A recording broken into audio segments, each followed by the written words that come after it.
ஈஸ்வர் தான் அப்படின்ற உண்மையை சாமியார் வந்து பொட்டு பொட்டு வைக்க போறாருன்னு நினைக்கிறவங்க நம்ம சேனலை சப்ஸ்கிரைப் பண்ணுங்க. இப்போ ஈஸ்வரி வந்து ஓவரா தொல்லி குறித்து ஆடுது. ஆனாலும் நம்ம சேதுவுக்கு டவுட் ஆகுது. இந்த வீட்டில் நடக்கிற விஷயம் ஒன்றுன்னா வெளியில போகுதுன்னா அப்ப இந்த வீட்டுக்குள்ளதான் யாரோ வந்து வெளியில இருந்து தகவல் சொல்லிக்கிட்டு இருக்காங்க அப்படின்ற உண்மையை நம்ம சேதுவும் கண்டுபிடிக்கிறாரு. இன்னொரு பக்கம் வந்து ஒரு கட்டத்துக்கு அப்புறம் வந்து நம்ம சேதுவுக்கே புரிய வருது, ஏன் தமிழ் மாதிரி வந்து யாரோ ஒருத்தர் தமிழ் ஃபோன்ல இருந்தே பேசியிருக்க கூடாது. இன்னொரு பக்கம் வந்து நம்ம தமிழ்ச்செல்வி வந்து பிடிவாதமா இருக்கா, இன்னமும் நான் எந்த தப்பும் பண்ணல, யார் வேணாலும் என்ன வேணாலும் சொல்லிக்கிட்டேன்னு பிடிவாதமா இருக்கா அப்படின்னா கண்டிப்பா நம்ம தமிழ் வந்து எதுவுமே சொல்ல, யாரோ தான் இந்த வேலையை செஞ்சிருக்காங்க. அங்கங்க சிசிடிவி ஃபுட்டேஜை பொருத்தி பார்த்தோம்னா எல்லா உண்மை வெளி வந்துருன்னு நம்ம கருப்பும் நம்ம சேதுவும் சேர்ந்து பிளான் போட்டு எல்லா இடத்துலையும் வந்து யாருக்கும் தெரியாம சிசிடிவி ஃபுட்டேஜை வந்து பொருத்திடுறாங்க.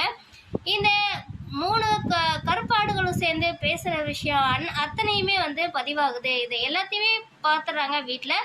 எல்லாருமே வந்து வீடியோ வந்து டிவியில போட்டு பார்த்த உடனே எல்லாரும் ஷாக்காக, நம்ம ராஜாங்க வந்து இந்த மாதிரியெல்லாம் கேடுகட்ட ஜென்மமா இந்த வீட்டில் இருக்கிறவங்க யாராக இருந்தாலும் வெளியில போங்க, ஒரு பொண்ணுடைய வாழ்க்கையை அபகரிச்சு நீலாம் வாழ்றே, நீலாம் ஒரு பொண்ணாண்டு ஐஸ்வர்யாவை அரைஞ்சு வீட்டை விட்டு துரத்துறாரு நம்ம ராஜாங்கமே நினைக்கிறோம். நம்ம சேனலை சப்ஸ்கிரைப் பண்ணுங்க.